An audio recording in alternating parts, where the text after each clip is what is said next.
Hey guys, coming back for the series premiere of 11/22/63, Episode 1, The Rabbit Hole, and I was really looking forward to this miniseries, which, yes, guys, that is what this is. Don't think that this is the first season. This is simply an 8-episode miniseries, but the main reason I was looking forward to it is because we all know that Stephen King's miniseries have been shit. They have not been good. Most of them do not go with the book at all. They're either completely different. The only case that it really was great is The Shining. That's the only one that has really been that successful. There have been other things here and there, but for the most part, most of Stephen King's, movie adaptations completely fail, and this seemed like it was going to be the first one that didn't fail. It was actually going to be really good. That was something that I was really looking forward to.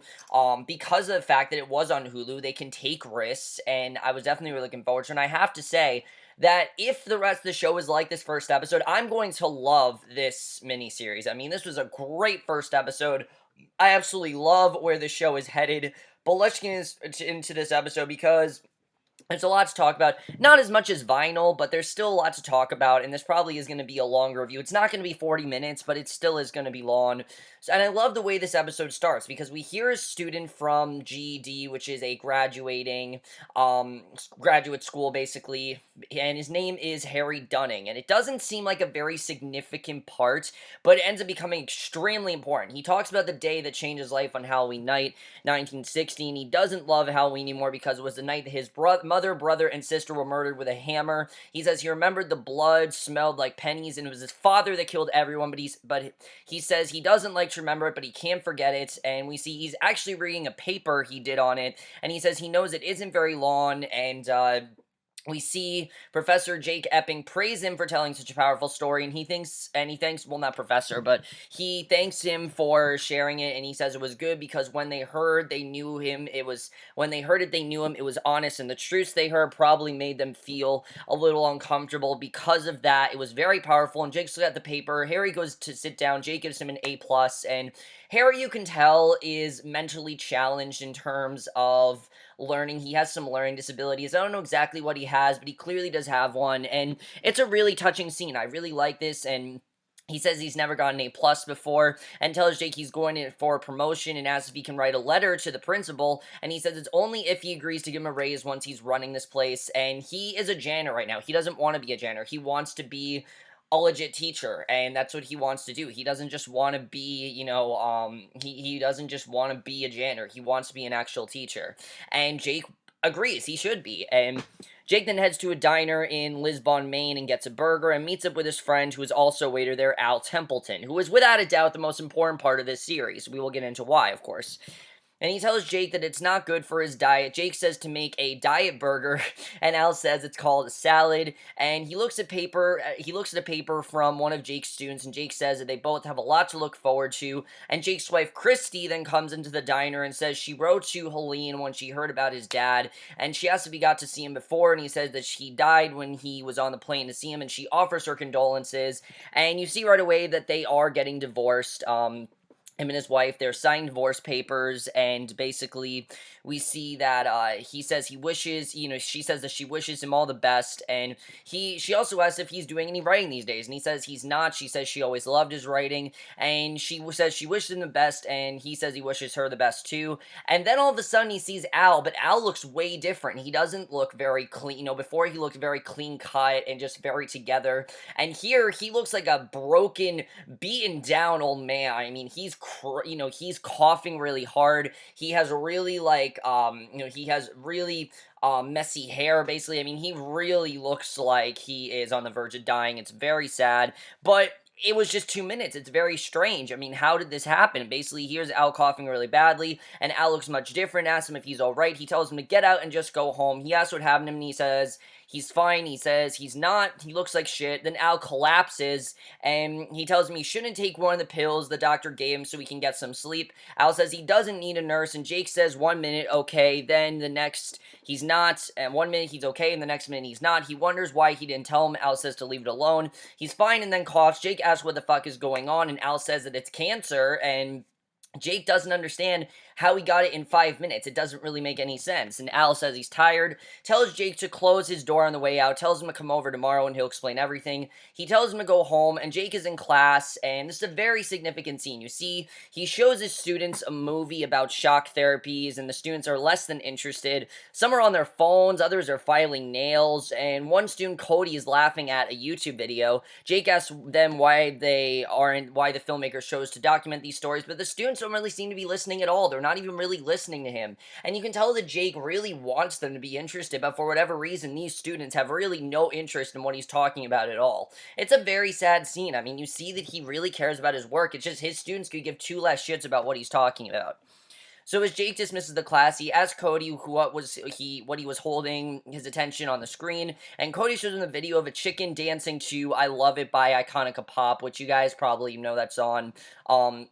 Jake then goes back to the diner, and Al asks how long they knew each other, and Jake says it was 10 to 12 years, and he asks if he trusts him. Jake says not really. He really has no idea what Al's about to tell him, and Al says he's going to tell him something that's going to seem crazy, but before he does, he needs him to go into a closet and to go in and take a look around, stay as long as he needs to, then come back, and then he'll tell him everything, which Jake doesn't understand. I mean, why does he want him to go into a closet? Why can't he just tell him straight out? You know, it seems very weird that he just wants to go in a closet, but basically, Al says he knows it sounds crazy, and just to do it, he goes into the closet, and Al tells him to take a few steps forward, and when he keeps going, he's suddenly in the past. He's in the past. We see there are kids playing. We see there's a milkman. There's this one guy that's asking him, there's this, hobo that's telling him he shouldn't be there, and basically, obviously, he's freaking out. He asks what the fuck that was, and Al tells him it was October 21st, 1960, and now he understands why I need him to go in there, and Jake is freaking out, obviously, because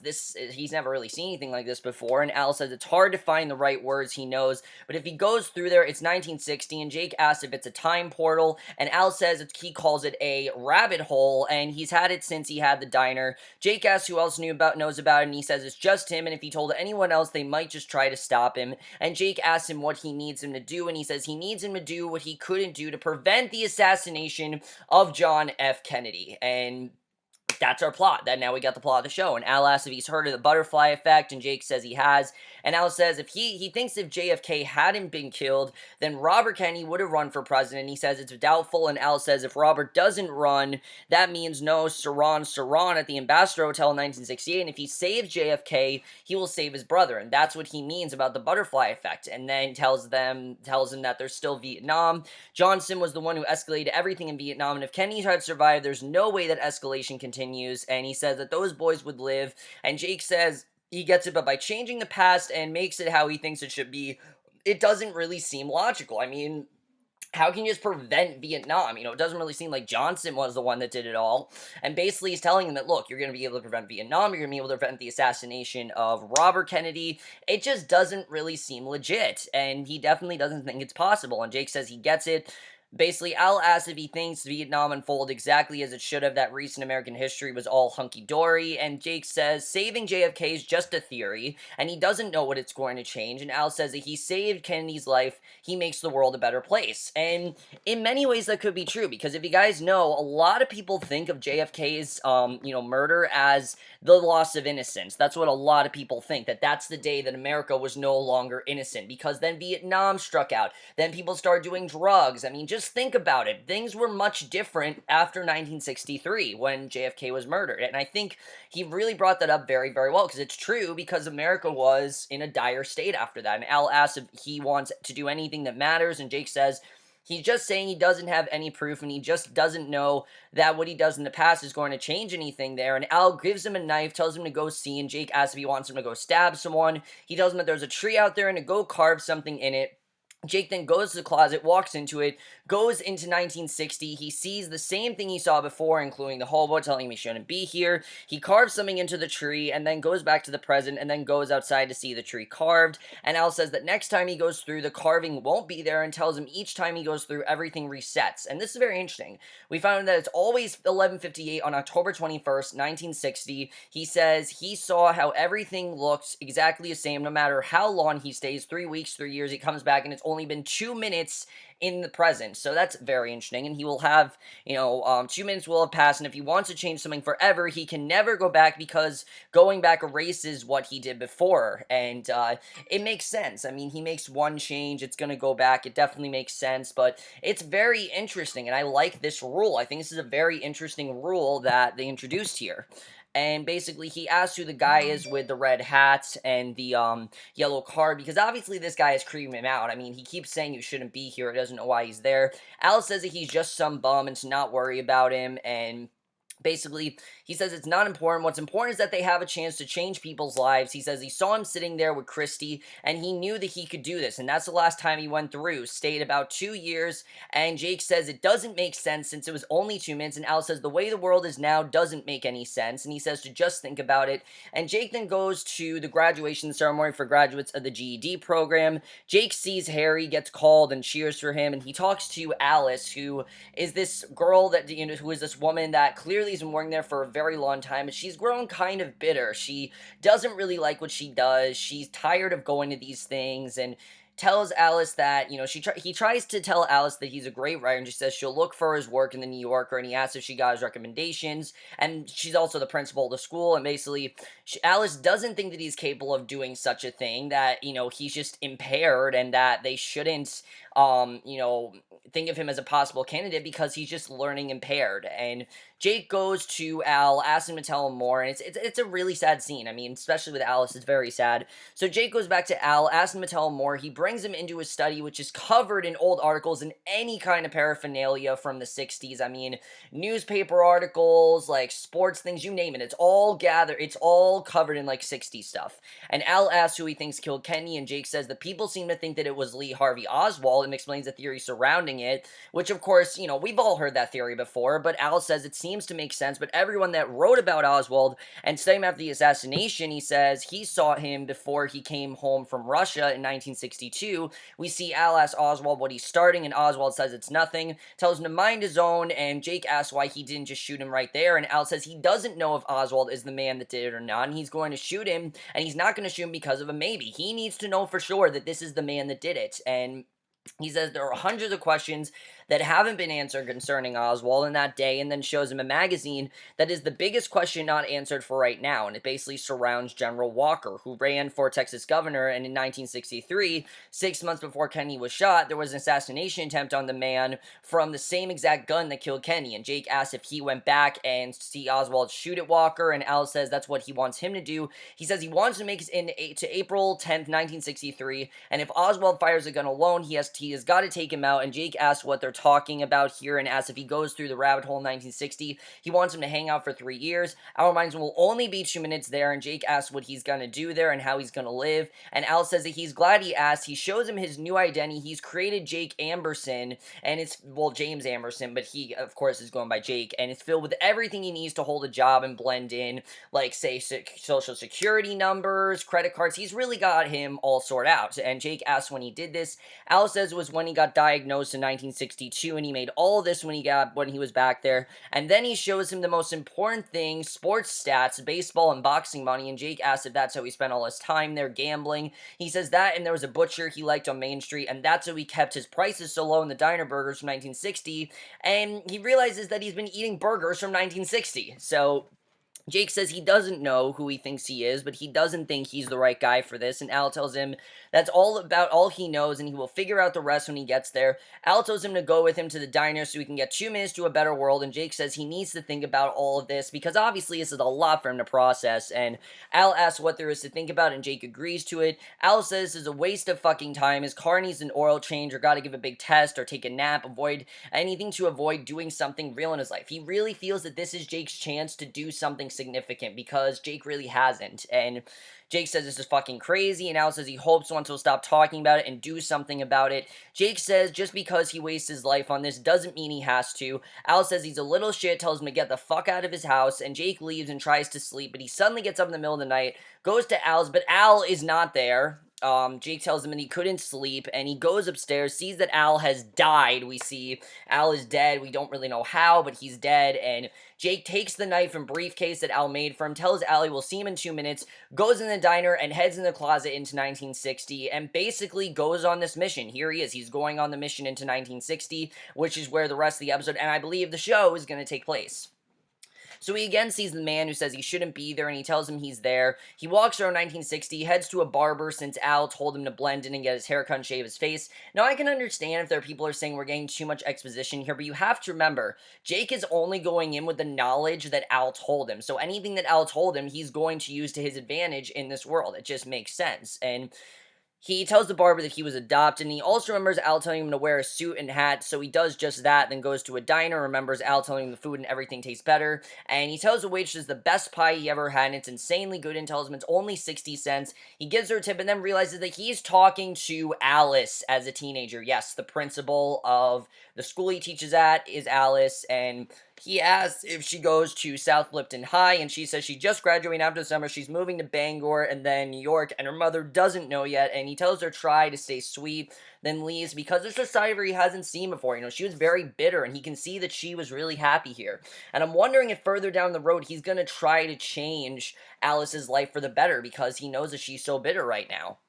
So he then remembers Al telling him to get a boring, reliable car. He heads to the deal, tells the car salesman he's a looker, and the car, basically, he gives him a sale, basically, and he asks the guy if he knows any guy that will play a bet. He looks in the sports stats book and goes to a bar, and this is a very intense scene. I mean, very well done, but very intense. He asks the man, he's not from around there. He says he's on town on a little business and will be there for a while, and just Jake's response is very shady, just him saying that, and especially because they don't know why he's there.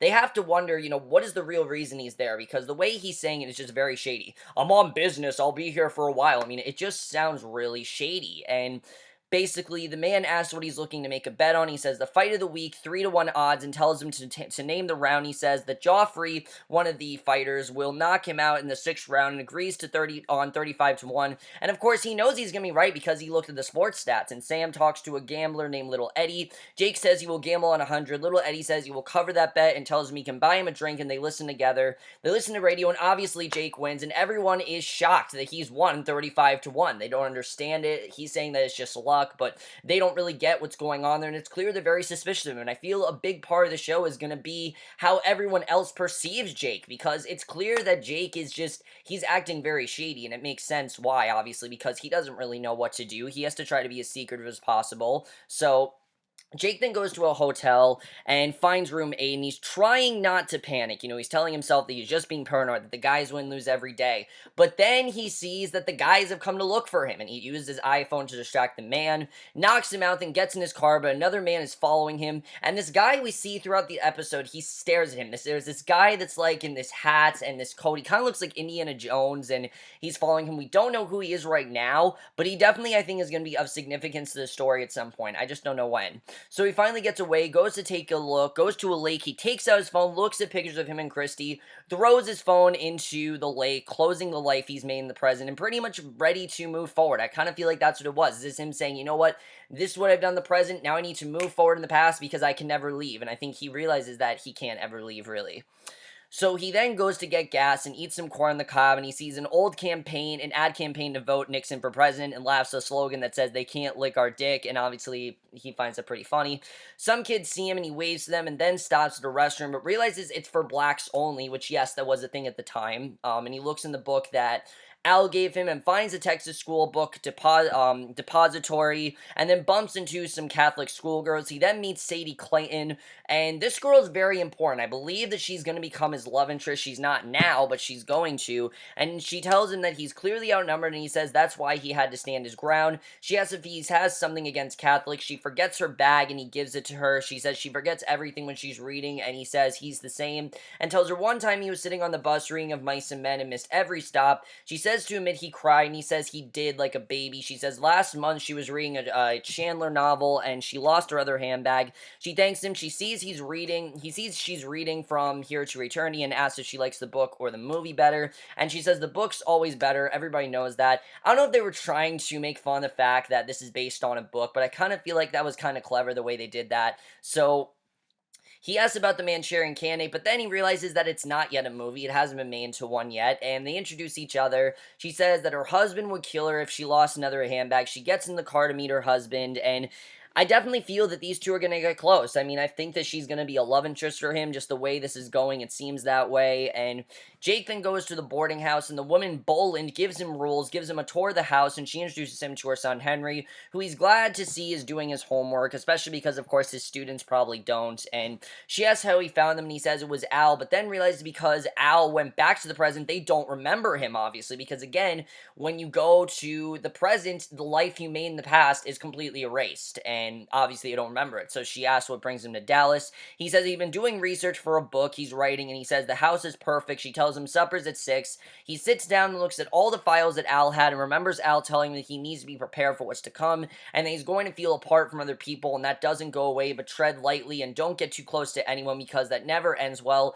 He says the past doesn't want to be changed, and there are times when we feel it pushed back, and if he does something that really fucks with the past will fuck with him. Hence Al's cancer. I'm pretty sure that's because of something that happened in the past. Now, what he did exactly, we don't know, but that's something I'm definitely interested in finding out, is how did Al get this cancer?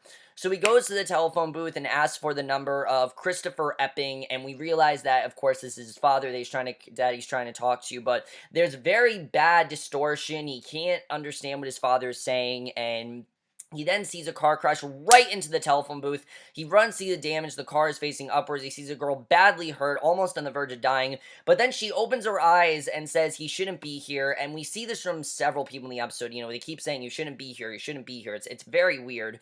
So he rushes back to the boarding house, throws up over what he just saw, because obviously he just saw a girl, crash and was pretty crazy. And the Bolins ask if he's alright. He says he's fine the next morning. Henry comes down and he asks how old he is. He says he's 14, heads to the army as soon as he turns 18 because he wants to serve his country. And of course, he knows that the Vietnam War is going to take place, and he's thinking that maybe he could change this. And basically, he sits at the table, and Mrs. Bolin tells him not to eat with his finger and gives Jake coffee. Jake looks at the sports stats and sees a note that says to follow a man named George on October 26th, who was a Russian expat, and in 1962, he becomes Oswald's best friend. And Al says if Oswald had a handler, it was him, meaning if he was set up, then George was the only guy that could have done it. And George, could have been the killer of J.F.K. Remember, Al's not certain, and Jake's not certain either, if Oswald is the killer of J.F.K. There's just a lot of things that say, yeah, he probably is. But I think it definitely is very interesting to see what's going on there. I actually, really do like where they're going with that, because that's very interesting to see, if someone else could be the killer. I mean, this could really end with us finding out that there is a different killer and that it really wasn't Lee Harvey Oswald. Of course, the show can't really say what actually happened, but in their version, that's what happened, and they can really do anything they want with that, and I really like that. So he sees George leave his apartment and goes to follow him and wonders where he is headed. George goes to see Kenny give a speech about becoming president. Jake follows him, takes a seat, and we hear Kenny speak. And after the speech, he goes to find George and tells the man he is Al and isn't on the list because George doesn't want him to be there.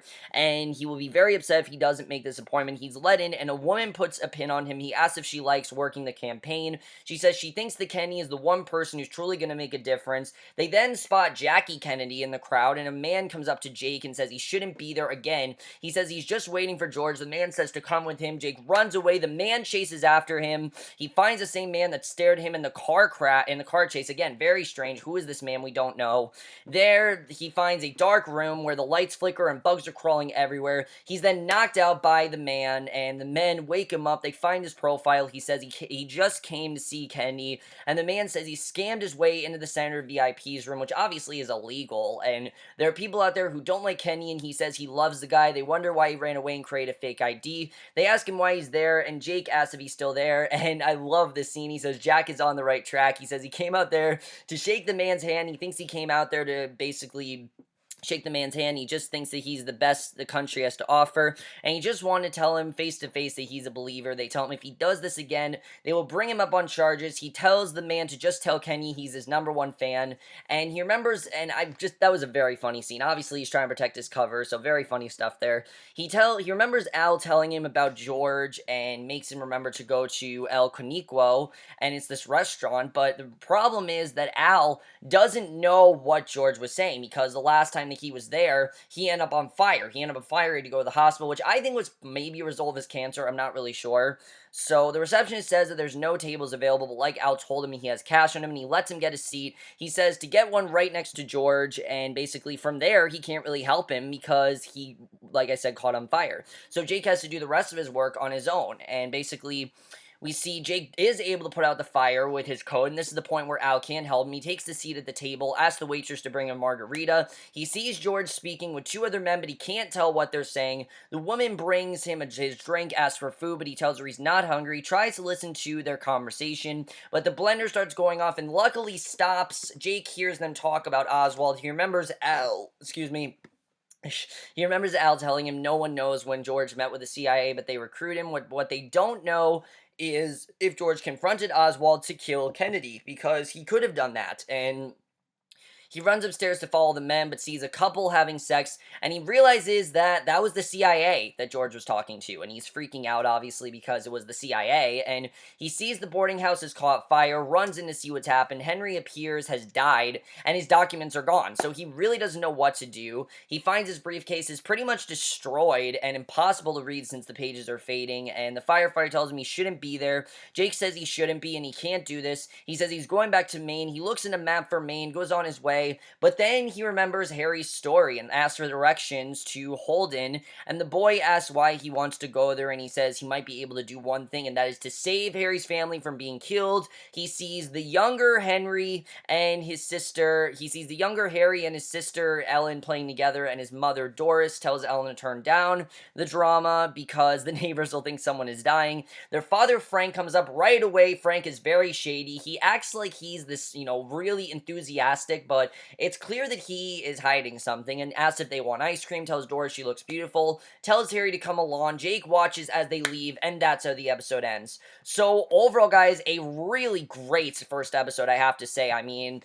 especially for being an hour and 21 minutes, just like Vinyl, it flew by for me. I was into this the whole time. I really found this to be really interesting, and especially because, like I said, they're doing something with time travel that I really haven't seen before, and I really like seeing that, I have to say. And I think they handled that very, very well. I definitely really enjoyed that. I thought they really did all of that, really well here. And the cast here especially, I mean, that's one of the best things about the show. The cast here is fantastic.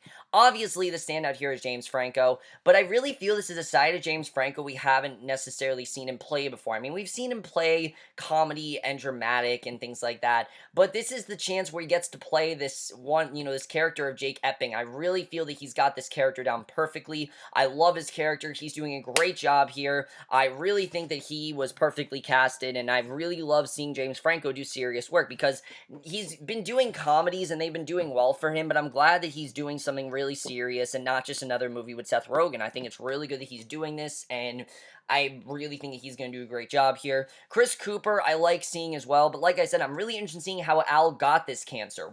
How did he get this cancer? What did the past do to him? Because the past clearly did fuck him. I mean, like he said, the past will fuck you over, and that's what happened to him. So how did Al get this cancer? That's kind of what I want to know. And what is Jake going to change? Because it's clear that he wants to save Harry's family from dying, but he knows that that could do something really bad for him. What is he going to change? What effect will that have on him? And who is this man following him? There's this man, we know that this man that keeps following him.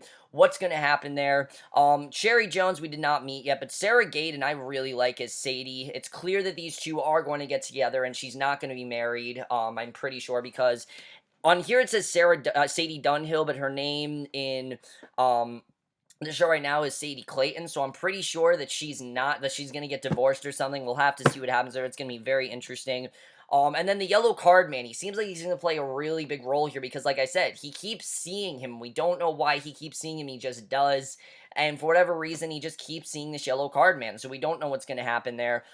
The tone here is great. I love the directing here by Kevin McDonald. I think he really knows what he wants to do. And I like that they, like I said, they really incorporated their own rules here. They didn't try to base it off of other things. Yeah, there's some Back to the Future stuff in there, but they really tried to make it their own thing. And I really do like that. That mystery's in there, not really knowing what's going on. And, if Oswald did in fact kill Kenny or if someone else did, that's very interesting as well. The cinematography here is great. It it looks like the 60s, and when we were in the present, it looked like the present. I really felt they did all of that perfectly. And that definitely is something that I really need to comment them on, because when you're doing a show like this, you want to make sure that it looks like the 60s, and it does, and it looks like the 60s. I feel like we're in that time period.